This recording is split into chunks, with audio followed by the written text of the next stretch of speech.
all of you I want to speak to you like you're adults, and I think you already know that's haram. I don't have to tell you that.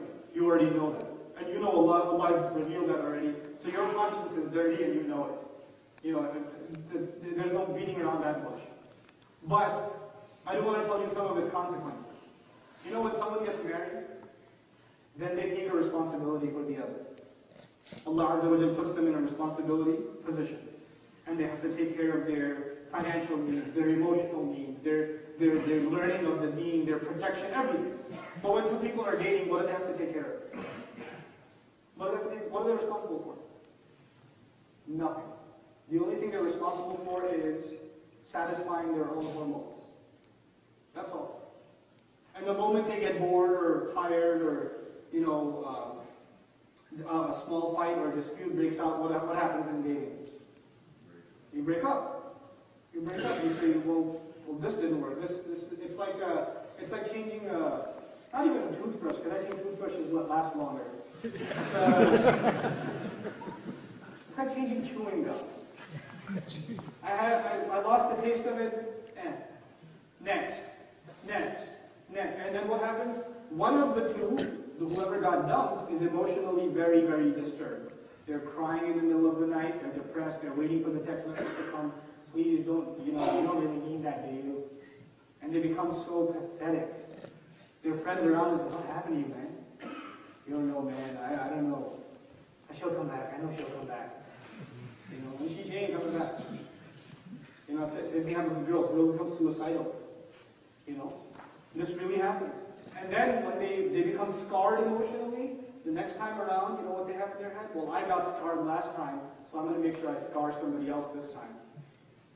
And so over time, they become these ruthless, merciless, almost animalistic people that all they want to do is get their, physical urges out of the way, but they don't even see the other person they're dating as a human being anymore. All they see is a piece of flesh walking around. And when these people get married, you can only imagine what kind of marriages they're going to have. That's why you have people that date each other for 10 years, but they get married after 10 years, and within 2 months they get divorced. And you wonder, how did you last in dating?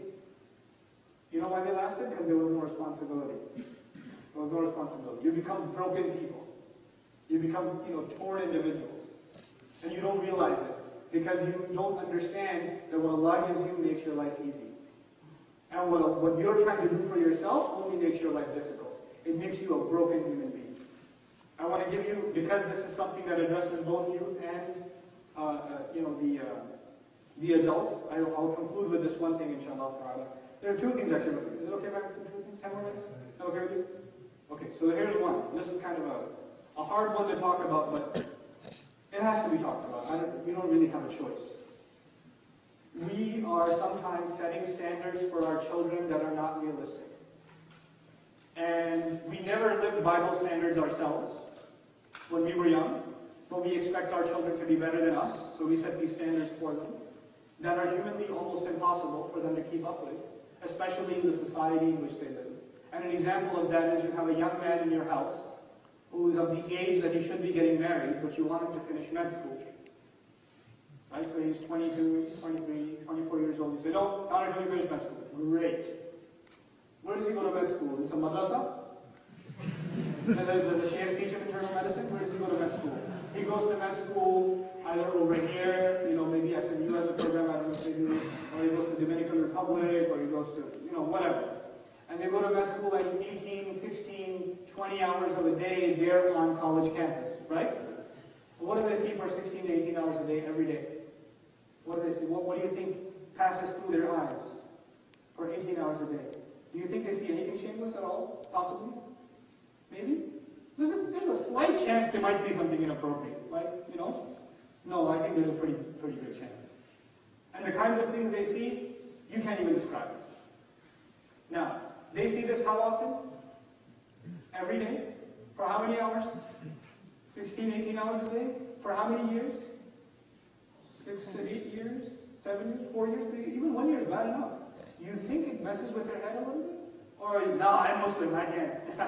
None of this bothers me. Because you see, I breathe in a different kind of oxygen that allows me not to be tempted to allows me to constantly keep my gaze low because my parents told me I can't get married until I'm 29. Does that happen? No, it doesn't. These young boys and these young girls become perverts. They become engulfed in themselves. They become addicted to filth on the internet. They start doing these things, hiding from their family, because if the family knew, they'd kill them, but they don't know what to do with their emotions. They're of the age to get married. But you say, not until he's a certain age. And when they are at a certain age, and they do get married, do you think the addiction they've developed over the last 6, 7 years is going to disappear overnight? Oh, I'm married now, I don't have any problems anymore. No, no, no. Their problems are just beginning. You just ruined a girl's life too. You just did. We have to rethink how we are raising our children in this country. Stop pretending that that your children are not exposed to fahsha. Stop pretending that. Accept reality around you and then work with it. I'm not saying the moment your child turns 14, get them married. I'm not saying that either. But I am saying we have to be realistic about the things they're exposed to. We have to be open with our children. We can't put unrealistic expectations on them that, they know they can't live by them, so all they do is they decide to not talk to you about them. They just talk to their friends about them, or they talk to their laptop about them. And they live inside their heads. They're completely disconnected from you. If your teenage boy or girl comes home and you ask them, how was your day? They say, whatever.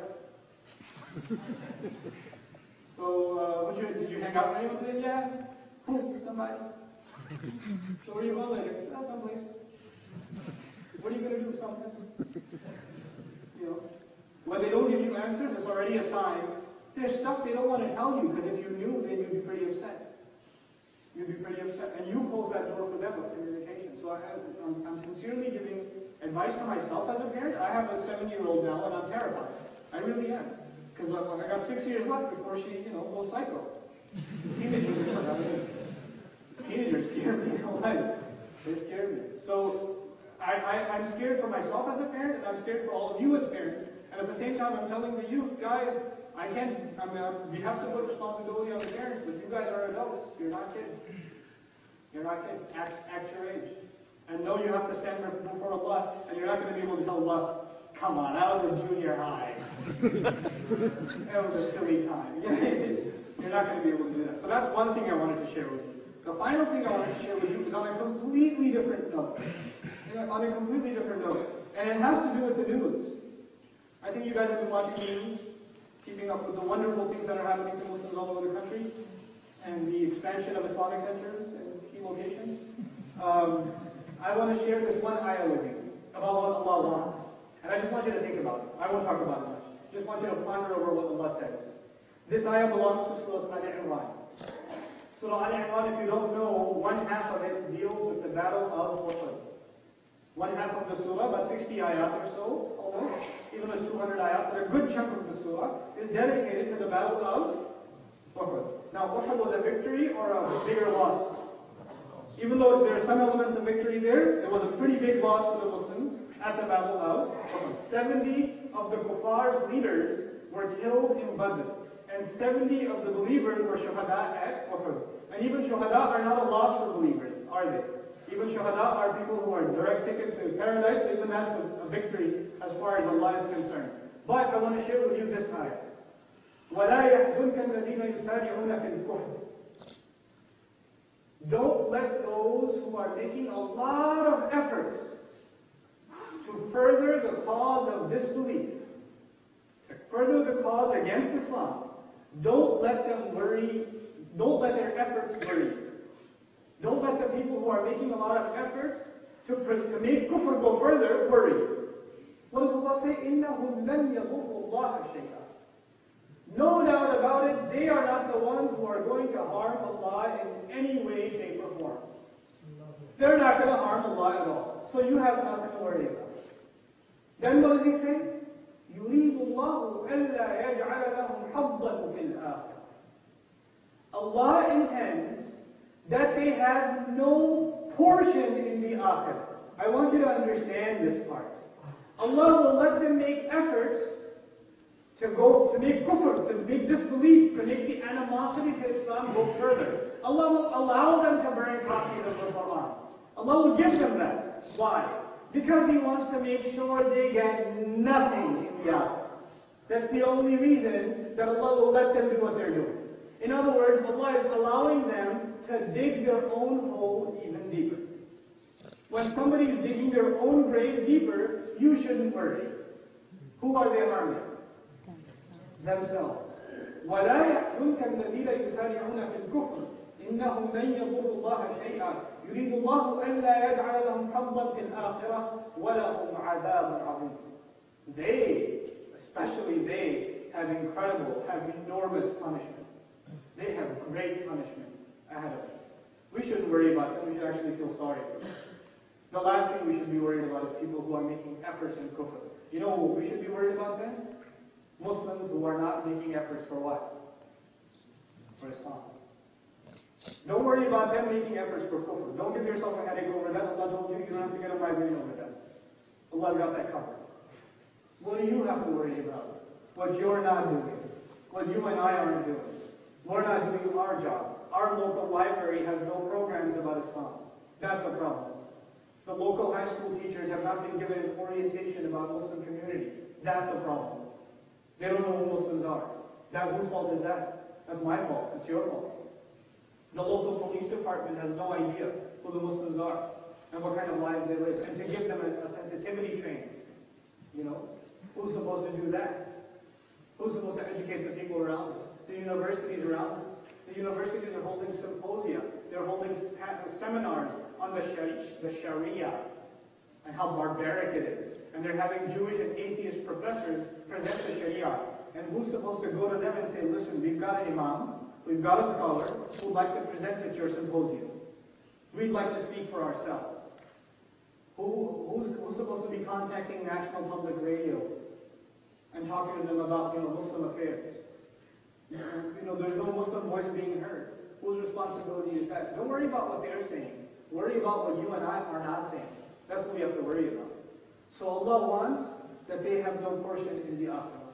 يُرِيدُ اللَّهُ أَلَّا يَجْعَلَ لَهُمْ حَظًّا فِي الْآخِرَةِ. This is the plan of Allah. He tells us what we should worry about and what we shouldn't worry about. So in the end, my time's up, inshallah. Last thing I share with you is the first thing I shared with you. The question was, what does Allah want? And the first time Allah told us is really the most comprehensive. He says, يُرِيدُ اللَّهُ بِكُمُ الْيُسْرَ وَلَا يُرِيدُ بِكُمُ الْعُسْرَ. Allah wants ease for you. He does not want difficulty for you. May Allah make this deen easy for us. May Allah make this deen easy for us. The way He made this deen easy for Ibrahim alayhi salam. The way He made jumping into a fire easy and putting a knife to his child easy and leaving his family in the middle of the desert easy. If Allah can make those things easy, certainly Allah can make our deen easy for us. So may Allah Azza wa Jalla make our deen easy for us to follow and to adhere to. May Allah Azza wa Jalla accept all of our ibadat. May Allah Azza wa Jalla strengthen our youth and make them see themselves as responsible leaders of the community. May Allah Azza wa Jalla give the younger, the older brothers and older sisters in the community the conviction that they are role models to the younger people in the community around them. That they are role models to them. So the way they speak, the way they act, the way they interact with each other, the way they play basketball, the things they talk about to each other, they keep in mind there's a 12-year-old, 11-year-old, 10-year-old listening, and they want to be just like me. I should present my best. May Allah give that to our youth. May Allah make them strong leaders, inshallah ta'ala. May Allah give our parents the ability to raise children righteously. May Allah Azza wa Jalla give our mothers the strength to control the environment in the home and to make it a healthy environment for a sound Muslim family to be raised. May Allah make the fathers of our community good fathers. Fathers that talk to their children, raise their children, don't instill fear into them, but instill respect and love into them. May Allah Azza wa Jalla make these fathers, like in accordance with the sunnah of the beloved Messenger sallallahu alayhi wa sallam. May Allah make our imams, protect our imams first of all, and second of all, may Allah give our imams the strength to be able to guide our communities, to counsel our communities, to lead our communities, and to actually be able to understand the problems of our community and to address them effectively.